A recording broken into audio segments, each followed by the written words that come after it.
Bonjour à tous. Merci pour l'invitation.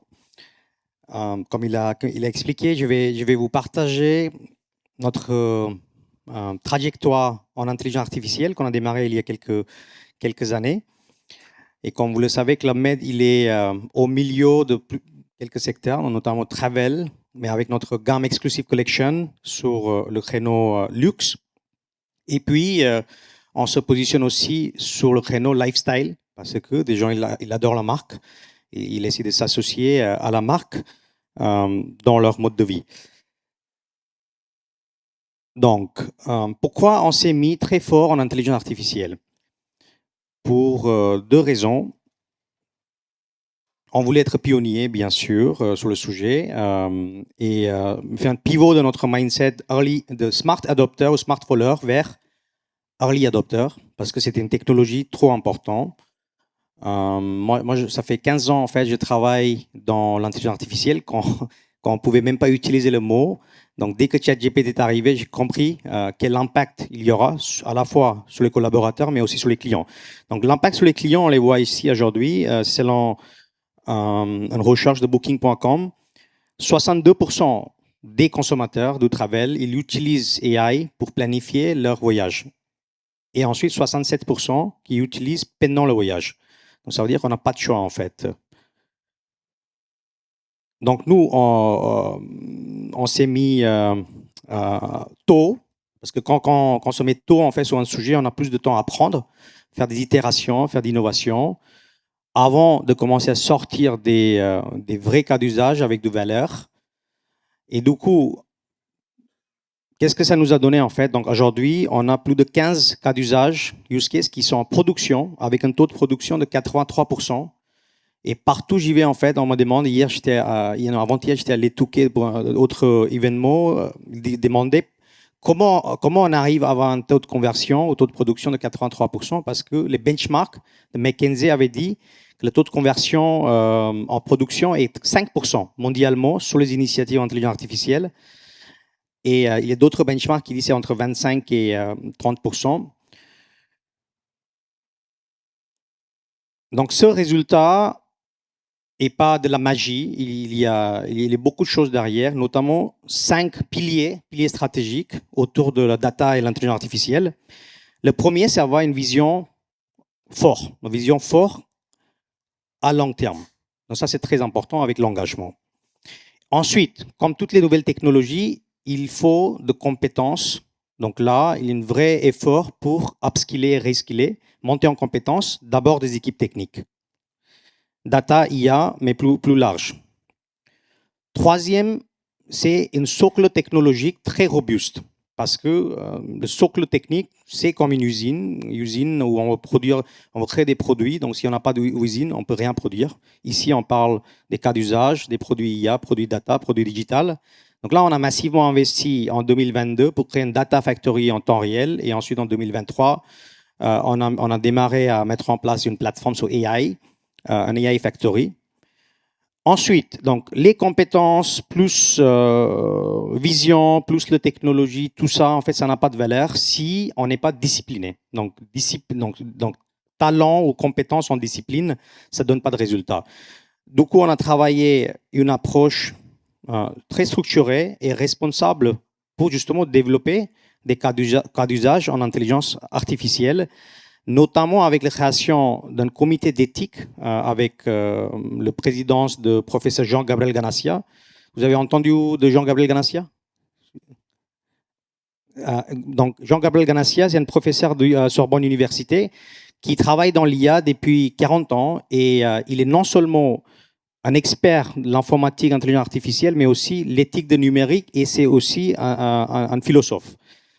Et du coup, donc, cette comité, en fait, nous aide justement pour s'aligner toutes nos initiatives avec nos valeurs et avec nos raisons d'être. Donc, la finalité, c'est très important.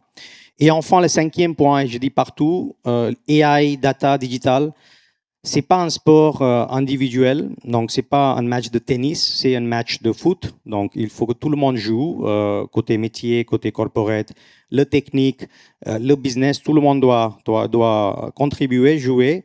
Et donc, c'est important d'engager des équipes Et pour ça aussi, on a fait beaucoup de travail, donc notamment création d'un club de formation qui s'appelle AI Learning Club.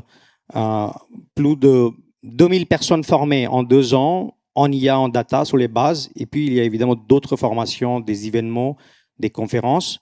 Et maintenant, notre objectif, c'est aussi aller former, sensibiliser dans les resorts, parce que c'est notre DRH qui m'avait appris que des gens qui ne vont pas utiliser l'IA, au moins à court terme, ils ont plus peur de l'IA. Donc, c'est important de leur expliquer, pas que des gens qui vont utiliser l'IA dans leur travail, parce que mécaniquement, ils vont monter en compétence, ils vont réussir à l'utiliser. Voilà, donc je crois profondément ces 5 piliers stratégiques qu'on n'a pas forcément inventés, hein, jour J. C'est avec du recul, 3 ans après, on s'est dit, OK, c'est ça en fait qu'on a fait, c'est pour ça que ça a marché, on a 83% des initiatives qui se mettent en production. Tout le monde aime des exemples, pas que la théorie, des concepts. Donc on a 15. En vérité, en fait, il y a trentaine des sujets qui sont en cours, des sujets sérieux. Ici, je vais donner quelques exemples. Premier exemple, il est RH. Donc RH, donc Club Med, business saisonal, donc fin de saison, on a cette tâche en fait de renvoyer nos géos partout dans le monde pour les redispatcher. Donc ça fait environ 25 000, 30 000 géos à dispatcher fin de chaque saison. Et depuis 20 ans, c'est une tâche qui est bien sûr extrêmement importante parce que c'est ça aussi la proposition de valeur. C'est pour ça que tout le monde a envie, des jeunes, ils ont envie de devenir géo parce qu'ils peuvent voyager. Mais pour nos amis des RH, business partners, c'est une tâche très, très chronophage. Depuis 20 ans. Donc, il y a 50aine des HR business partners qui passaient moitié de leur temps, 50% de temps, à juste faire cette tâche d'affectation qui demande à chercher des informations, des données et ensuite faire le matching. Donc, avec, pas IA générative, avec du machine learning, avec un modèle de matching qui se retrouve dans les applications de rencontres, qui s'appelle mariage stable, et bien sûr avec un travail dans le comité d'éthique sur les critères à utiliser et ensuite beaucoup d'itérations avec les RH. On a mis en production cet algo de matching qui est branché avec des systèmes et qui automatise quasiment tout le processus. Et ensuite, évidemment, il y a toujours un humain dans la boucle RH-BP qui peut toujours choisir, changer des choix en fonction de réalité terrain. Donc, ça permet aujourd'hui nos HR business partners d'économiser moitié de leur temps. Donc, la question, ce temps-là, qu'est-ce qu'ils font? Donc, ce temps, ils peuvent redéployer ou réallouer sur les tâches plus de valeur ajoutée, notamment le développement de carrière de nos géos et un contact plus personnel. Donc, ils font moins de tâches chronophages et ils passent plus de temps à communiquer et échanger. OK, donc ensuite, un exemple commercial. Donc, commercial, et ça, c'est un cas d'usage très flagship et on est très, très pionnier. Je pense qu'on est parmi les très peu de marques qui ont mis un agent IA dans WhatsApp, un canal opérationnel pour le Club Med. Un tiers de tous les contacts clients viennent sur WhatsApp. Et sur ces contacts, il y a 50%, 48% des conversations avec le client est entièrement automatisées ou traitées en autonomie par cet agent. Et aujourd'hui, qu'est-ce qu'il fait? Cet agent, il répond aux questions sur le produit. Un produit Club Med est très complexe, il y a 150 critères. Les questions sur le prix, il fait des recommandations simples. Donc, nos agents, ils gagnent beaucoup de temps grâce à ça.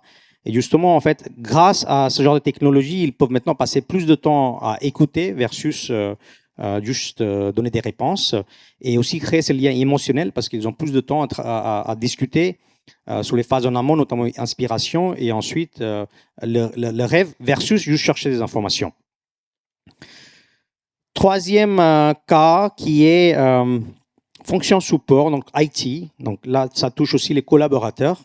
Sur les tickets ou des problématiques numériques digitaux, mon ordinateur ne marche pas, le logiciel ne marche pas.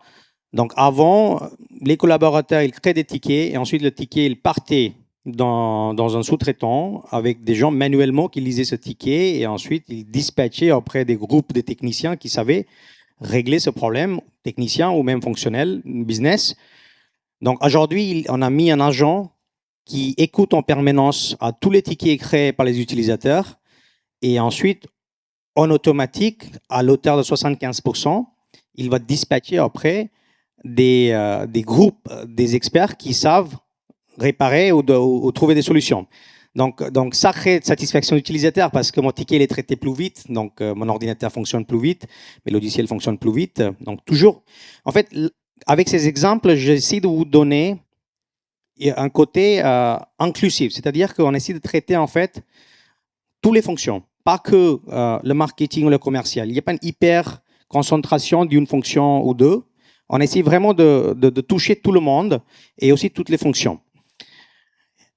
Le quatrième exemple, c'est vraiment mon favori parce que c'est un exemple qui est très, très simple, mais en même temps très puissant. Et dans le monde de luxe et premium, je pense que c'est important, c'est tout ce qui est le tone of voice. Le tone of voice de la communication, donc c'est un agent copywriter qui a été développé par un copywriter, chef copywriter du Club Med, dans un hackathon, et la plupart de nos use cases sortent des hackathons. Hackathon, c'est un outil qui est formidable pour innover, pour aller très vite. Et du coup, cet agent, il crée du contenu pour le CRM, pour social media, pour voilà, pour les emails, et il sait parfaitement respecter le tone of voice du Club Med. Et ce tone of voice guideline retrouve dans un document de 50 pages qui a été retravaillé par ce copywriter sous forme de prompts. Et ensuite, avant de valider cette solution, elle a créé un petit contenu pour l'Instagram. Et ensuite, sans dire à un autre collègue, demander, voilà, j'ai fait mon job, est-ce que tu peux le publier, est-ce que c'est OK pour toi? Donc, il a regardé le contenu, il a dit, c'est parfait, c'est nickel. Et du coup, ça a été publié sur Insta. C'était le premier contenu créé par cet agent. Aujourd'hui, il y a des centaines des marketeurs, des copywriters qui utilisent cet agent pour créer du contenu. Ils vont 10 fois plus vite. Mais c'était un petit début.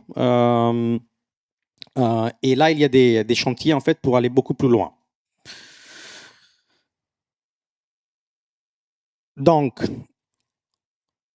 on a eu quelques succès jusqu'au 2024-25. On continue à délivrer créer de valeur et faire des démonstrations, former des gens. Et ensuite, l'année dernière, on s'est dit, maintenant, il faut pivoter. Il faut faire tout ce qu'on fait, mais à très, très grande échelle. Et on l'appelait un pivot vers AI First. AI First Pivot. Donc, AI First Pivot, c'est quoi?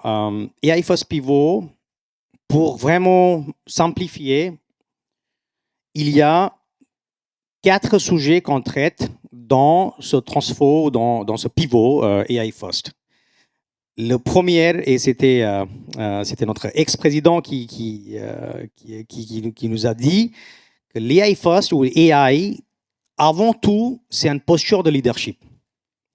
Il faut que les leaders ils adoptent un mindset qui soit adapté à l'intelligence artificielle parce que c'est quelque chose, ce n'est plus un sujet technique, c'est un sujet sociétal, c'est un sujet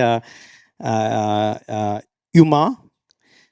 Donc, je peux rentrer dans les détails, mais globalement, il y a 4 points que l'on encourage nos leaders à adopter. Un premier, c'est une leadership stratégique. Donc, être toujours dans la projection, parce que cette technologie est en train de changer tous les jours. Et souvent, on se dit, ah, ça ne marche pas, donc on abandonne, on part opérationnel. Donc ça, il faut changer, il faut prendre des risques. Et ensuite, le leader authentique. Donc, authentique, pourquoi c'est important? Parce qu'il faut créer l'enthousiasme. Donc, il faut être authentique sur le sujet, il ne faut pas être dogmatique, accepter des faiblesses et ensuite créer un enthousiasme autour du sujet. Le troisième, c'est un leadership posture coach.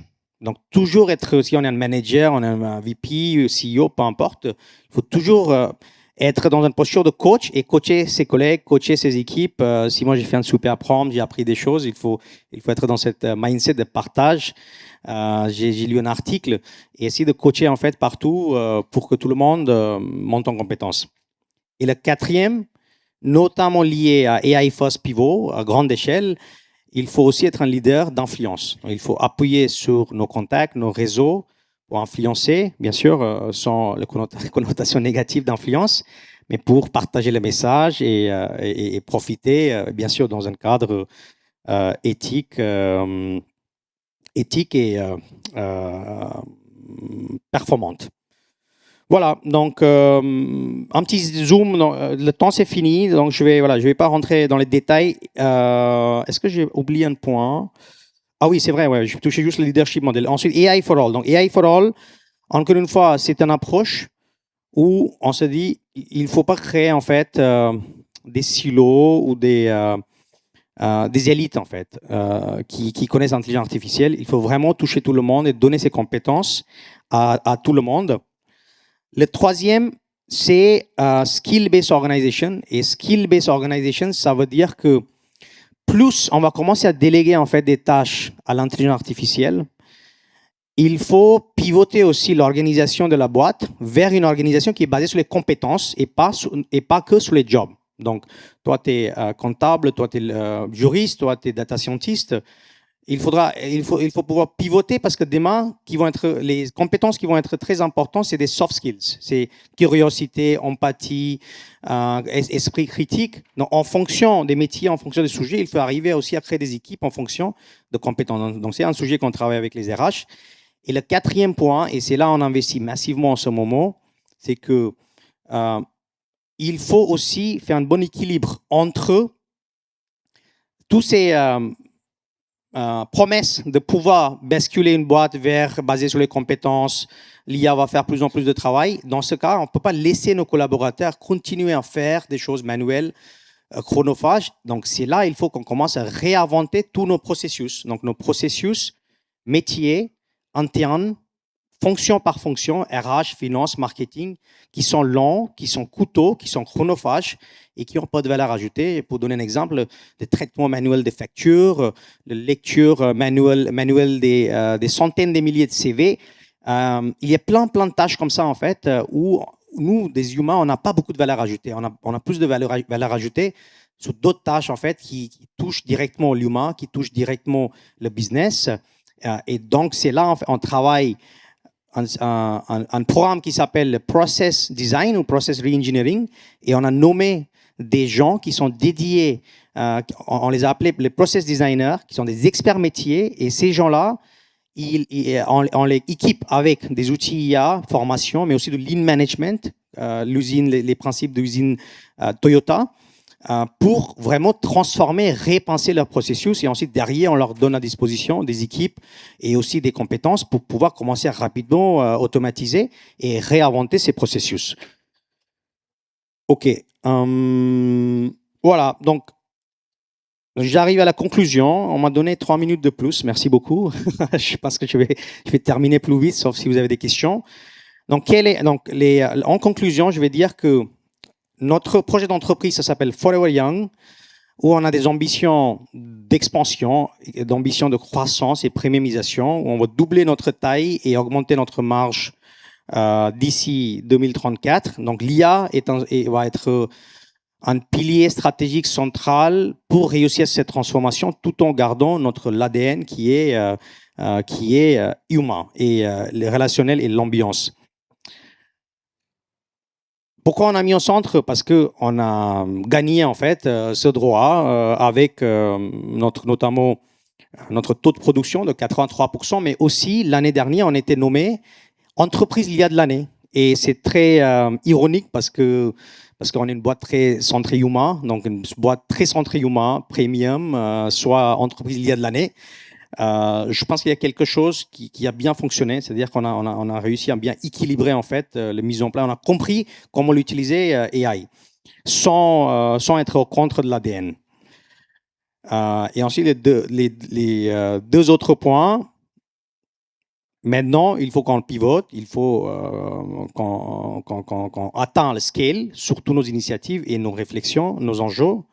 Et finalement, c'est valable pour nous, mais aussi globalement dans la société, que l'IA, c'est un sujet pour tous. Donc, il faut arriver à embarquer tout le monde et que tout le monde soit engagé. Sinon, on n'arrivera pas. Merci beaucoup.